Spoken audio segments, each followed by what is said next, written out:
Road show नहीं है ये कैडर मूवमेंट होती है कांग्रेस पार्टी में कि कुछ लोग कांग्रेस को कमज़ोर सोच बैठे हैं जो सत्ता के केंद्र में बैठे हैं। जो केंद्र में बैठे हैं वो सोच रहे हैं कि कांग्रेस की विचारधारा कमज़ोर है। परिवर्तन के बाद कांग्रेस की विचारधारा ने अपना दमखम दिखा दिया है।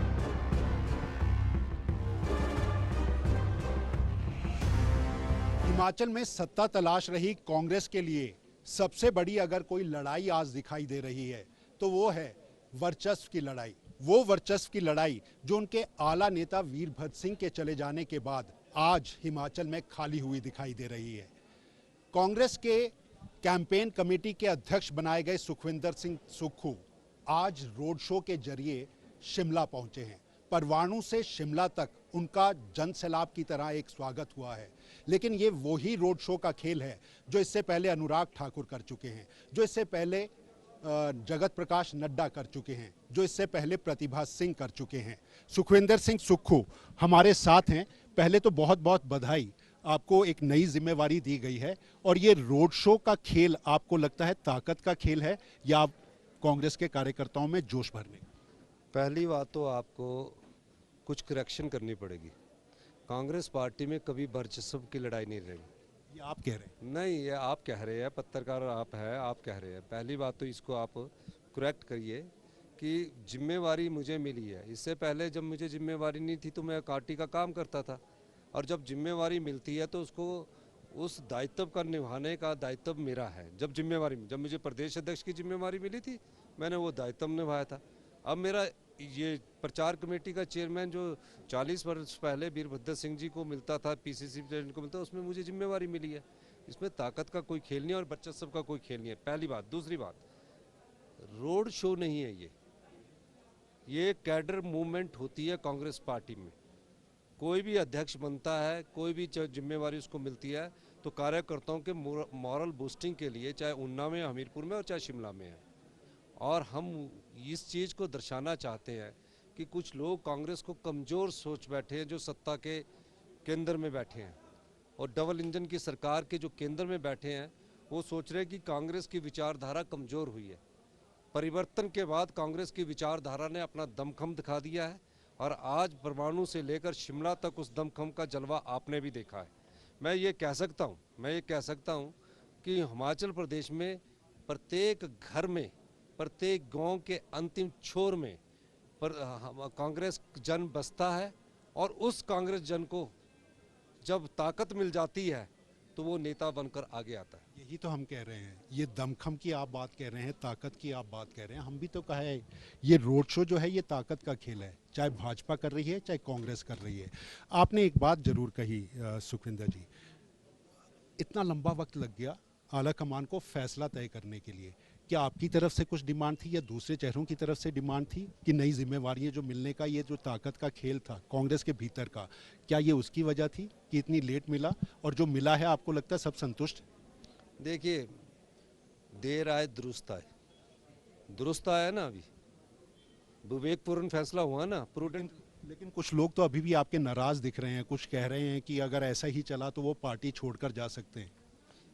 देखिए, उनकी नाराज़गी को हम, जब नई टीम आई है, पूरी कंपोजिट टीम आई है, उनकी नाराज़गी को भी दूर कर दिया जाएगा। नाराज़गी देखिए किसी बात को होती है, जब हम उस समस्या और उस बात को सुलझा लेंगे तो नाराज़गी किस बात की रहेगी।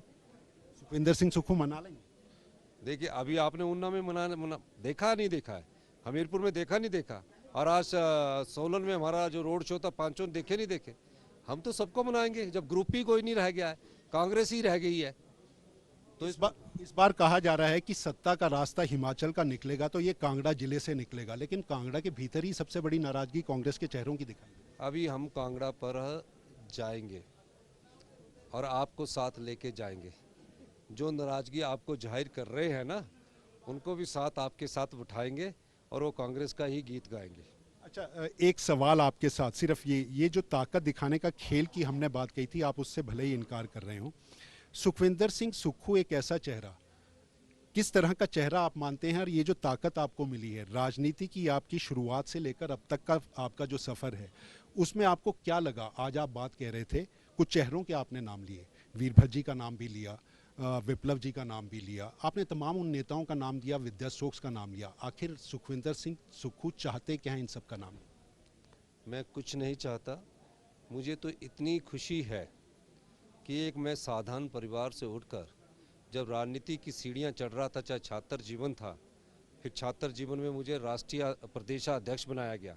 जब मैं युवा की सीढ़ी चढ़ा तो मुझे युवा कांग्रेस का इस कांग्रेस पार्टी ने अध्यक्ष बनाया, और उसके बाद मुझे बोला कि आप काउंसलर का चुनाव लड़िए।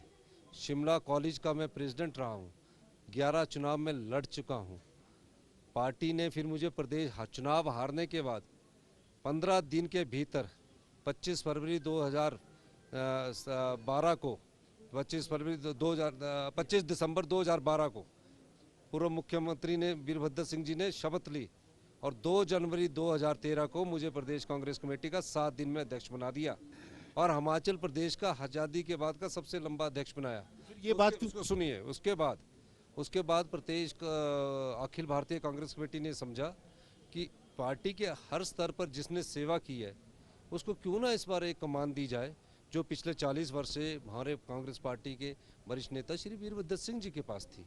तो उस कमान का जब दायित्व मिलता है तो उस समय क्या जिम्मेवारी होती है? उस समय जिम्मेवारी होती है सबको साथ लेकर चलो, सबके छोटे मोटे गिले शिकवे दूर करो, और जो हमारे प्रदेशाध्यक्ष श्रीमती प्रतिभा सिंह जी है या मुकेश अग्निहोत्री जी है, हम तीनों बैठ के शुक्ला जी के साथ बैठकर एक ऐसा रोड मैप बनाए जो चुनौतियां उनके हमारे सामने आई है, उन चुनौतियों को उस रोड मैप के द्वारा अवसर में तब्दील किया जाए। दिल मिले हैं क्या सबके? दिल और दिमाग कांग्रेस के प्रति सबके मिले हुए हैं। जीत का रास्ता तलाश आप रहे हैं, कांग्रेस पार्टी तलाश रही है, आखिर जीत का मंत्र सुखविंदर सिंह सुक्खू क्या समझ? जीत का मंत्र कांग्रेसिज्म को जो कांग्रेस कार्यकर्ता बैठा हुआ है उसको जगाना था, वो जाग चुका है। अब जो बेरोजगारी की समस्या यहाँ है, जो महंगाई यहाँ आसमान छू रही है, जो महिलाओं का अपमान हो रहा है, जो मजदूर की आवाज़ को दबाया जा रहा है, उनकी ताकत कांग्रेस पार्टी की विचारधारा में है। दिल्ली की उस ताकत को हम आने वाले समय में जनता की अदालत में उठाएंगे। दिल्ली की तरफ से अगर आला कमान की तरफ से हम बात करें, पहले आपका कार्यक्रम था कि 4 को आप अपना पदभार संभालेंगे, फिर वो 5 को फेरबदल हुआ।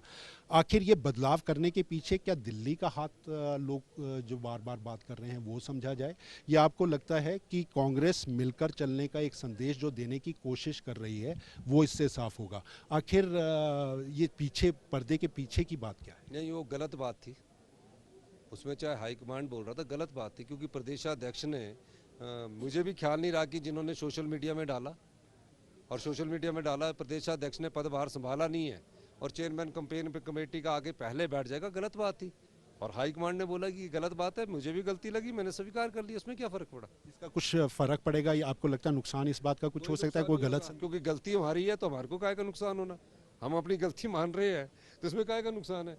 गलती हमारी थी क्योंकि हमने पदभार लिख दिया, और प्रदेशाध्यक्ष का पदभार 5 तारीख को है, और ये मैं प्रदेश अध्यक्ष रहा हूँ, और मैंने सभी प्रदेशाध्यक्ष, चाहे वीरभद्र सिंह जी थे, कौल सिंह ठाकुर जी थे, विप्लव ठाकुर थी, मैडम स्टोक्स विद्या स्टोक्स थी, कौन सा ऐसा प्रदेशाध्यक्ष है जिसके साथ में एज ए जनरल सेक्रेटरी कार्य नहीं किया? कुलदीप कुमार के साथ भी।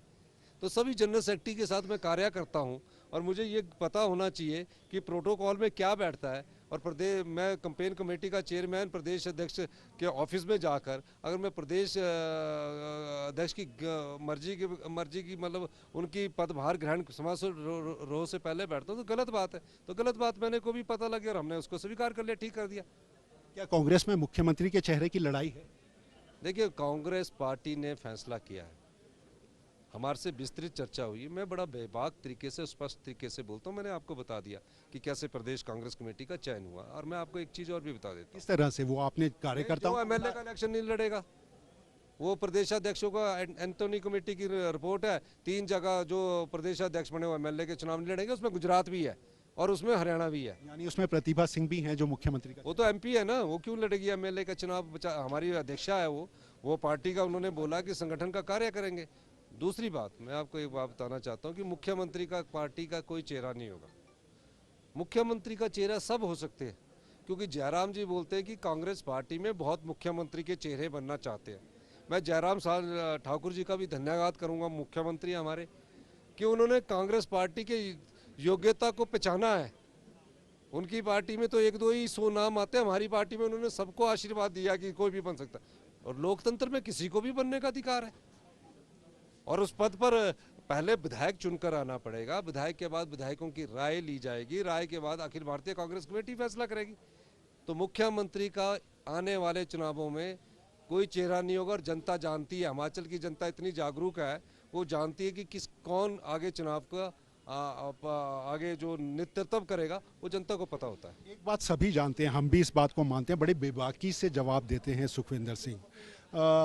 मुकेश अग्निहोत्री 4.25 साढ़े 4 साल का अरसा दिल लगाकर काम किया, सीएलपी के नेता पर बहुत बड़ा काम किया। कुछ नाराजगी आपको लगता है कि ये जो जंबो फेरबदल हुआ है, मुकेश अग्निहोत्री कुछ नाराज? नहीं, क्यों नाराज होंगे वो? उन्हें तो दूसरी बार विधायक दल का नेता बना देगा, जिस कुर्सी पर मैं आंख उठाकर बैठा तो वो बन गए, तो इसमें क्यों नाराजगी होनी है? आंख बैठा मैं हम आंख वही लगाकर मैं बैठा था ना, मैं तो आपको बता रहा हूँ, तो क्यों नाराज होंगे? उन्होंने वो कुर्सी छोड़ी नहीं और मुझे फिर यहाँ आना पड़ा। कोई और ऐसी नेता आपको इस तरह के लग रहे हैं कांग्रेस में अगर ये खेल चलता है? देखिए, एक बात तो हम सभी मानेंगे कि वीरभद्र सिंह के बाद सत्ता की वो बड़ी कुर्सी की तरफ सबकी निगाहें हैं, इससे तो आप इनकार नहीं करेंगे। अच्छी बात है, सबकी निगाहें होनी चाहिए, कौन इनकार कर रहा है?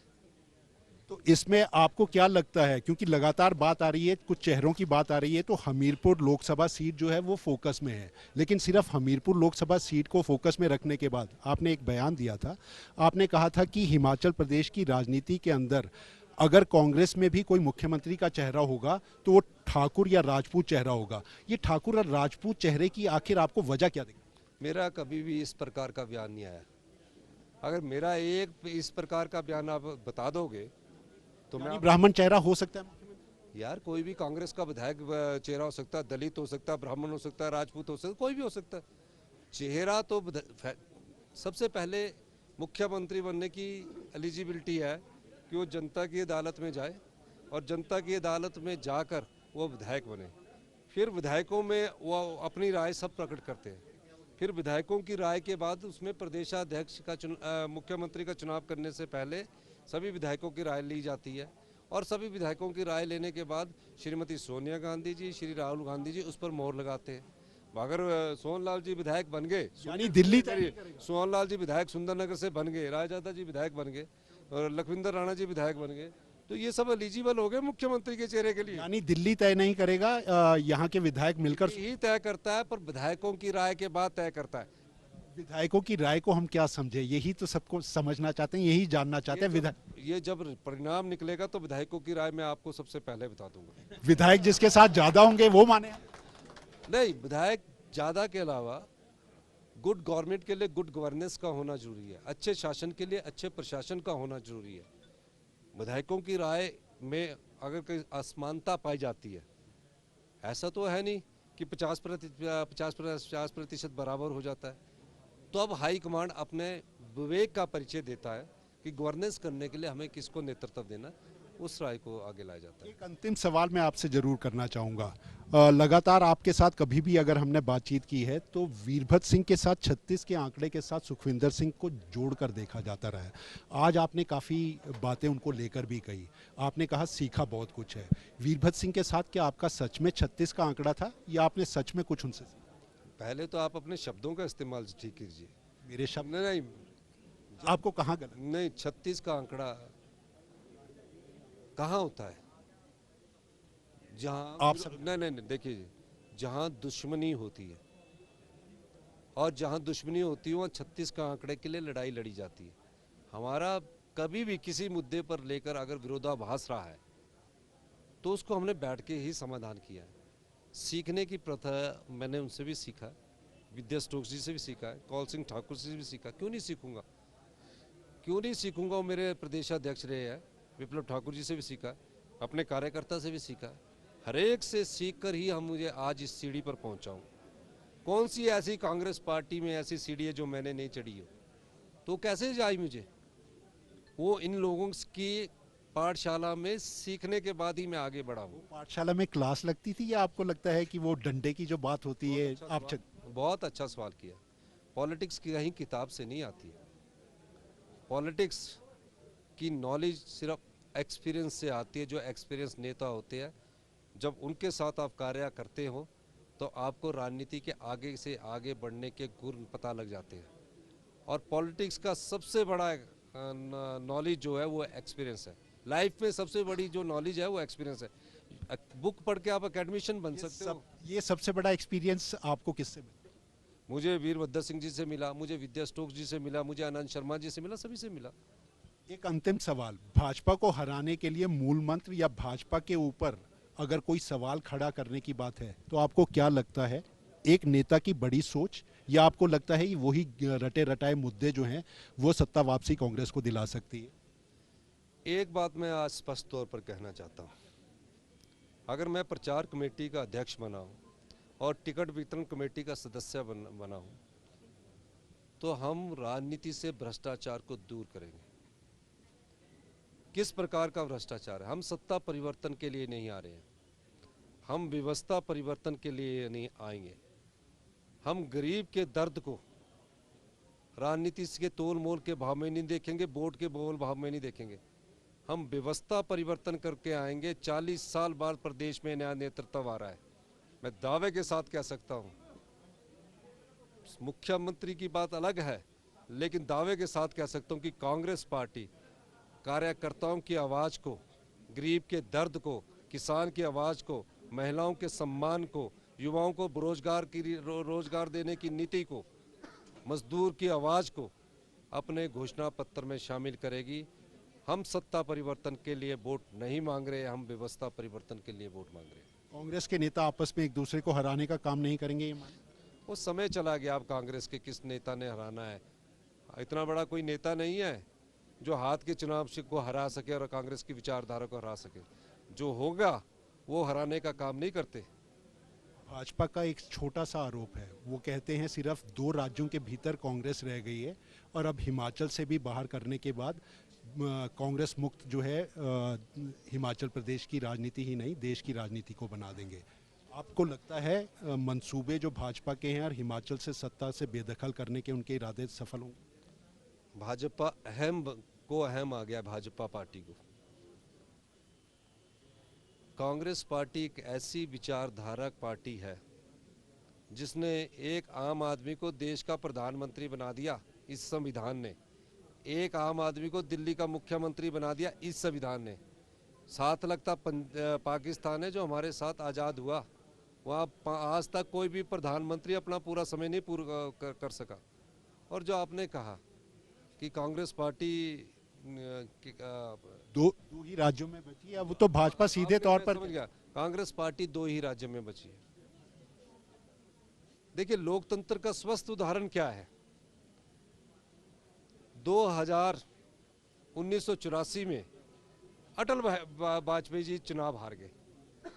राजीव गांधी जी ने उन्हें संसद सदस्य बनाया और भारतीय जनता पार्टी के संसद 1984 में 2 थे, आज 2 थे। आज वो 303 सीटें लेकर सत्ता में बैठी है। हम तो अभी 2 राज्यों में हैं। और लोकतंत्र में अगर हार और जीत लोकतंत्र का पैमाना है तो फिर पार्टियों का मकसद नहीं रह गया। यानी हिमाचल से फिजा बदलेगी? हिमाचल से भी फिजा बदलेगी और देश में भी फिजा बदलेगी। चुनाव हारने के बाद इतना ज़्यादा आत्मविश्वास वजह? आत्मविश्वास की बात नहीं है।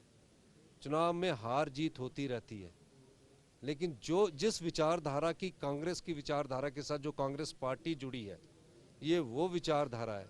जिस देश में सुई तक नहीं बनती थी उस देश में आज हवाई जहाज तक बनता है। जिस देश में खाने के लिए 2 वक्त नहीं होता था, आज वो अनाज पूरे विश्व को भेज रहा है। क्यों भेज रहा है? ये कांग्रेस की नीतियां थी। ये नहीं है कि 8 साल में ही सब कुछ हो गया। 8 साल में मोदी जी ने ऐसा परिवर्तन कर दिया कि सारा ही सिस्टम चेंज हो गया। मोदी जी तो कह रहे हैं made in India, work in India. Make in India और मेड इन इंडिया पहले से चला हुआ है। नारों से देश नहीं चलता, कार्य प्रणाली से देश चलता है। सत्ता वापसी के लिए अंतिम शब्द, आज जब आपने भीड़ देखी है, किस तरह से सत्ता वापसी को आपको लगता है उम्मीद की बड़ी वजह क्या होगी? अंतिम सवाल। देखिए, मैं आपको कह रहा हूँ कि अभी सत्ता वापसी के लिए हमें चुनौतियाँ हैं और हम चुनौतियों को अवसर में बदलेंगे। और निश्चित तौर पर मैं श्रीमती प्रतिभा सिंह जी, मुकेश अग्निहोत्री जी, चारों कार्यकारी अध्यक्ष बैठकर एक रणनीति के तहत नया रोड मैप करके अपने कार्यकर्ताओं के अलावा जनता की अदालत में भी जाएंगे। और निश्चित तौर पर कह सकता हूं कि सत्ता वापसी का रास्ता हिमाचल प्रदेश से पूरे देश के लिए तय होगा। तो एक बड़ी बात कह रहे हैं, सत्ता वापसी का जो राह बनेगी या ये जो फिज़ा बदलेगी वो हिमाचल से कांग्रेस की उस फिज़ा को बदलने की बात कह रहे हैं। जैसे पहले अटल बिहारी वाजपेयी के वक्त में सिर्फ दो इनके सांसद होने के, एमपी होने के साथ साथ आज की वक्त में मोदी और भाजपा दावा करती है दुनिया की सबसे बड़ी पार्टी है। ये फिज़ा बदलेगी हिमाचल के चुनाव के बाद। देखना होगा कांग्रेस जो अपने वर्चस्व की लड़ाई में यहाँ उलझी नज़र आती है, हिमाचल में सत्ता वापसी करती है या नहीं करती। लेकिन एक मजमा, एक जुमला जिसको हम कहते हैं, वो सुखविंदर सिंह सुक्खू ने ज़रूर कहा है, और वो जुमला है आम आदमी के चेहरे का। ये वो जुमला है जिसको भाजपा अपनी ताकत बताती रही है। अगर प्रधानमंत्री मोदी बने हैं तो आम आदमी का चेहरा है, अगर मुख्यमंत्री किसी राज्यों के भीतर बन रहे हैं तो वो आम आदमी का चेहरा है। और उसी आम आदमी के चेहरे को अपने रूप में आगे खड़ा करते सुखविंदर सिंह सुक्खू कांग्रेस में हिमाचल में दिखाई दे रहे हैं। क्या ये फ़र्क डालेगा, क्या ये वक्त बदलेगा, ये आम चुनाव के नतीजे तय करेंगे। कैमरामैन सुभाष के साथ अरुण उनियाल, खबरें अभी तक, शिमला।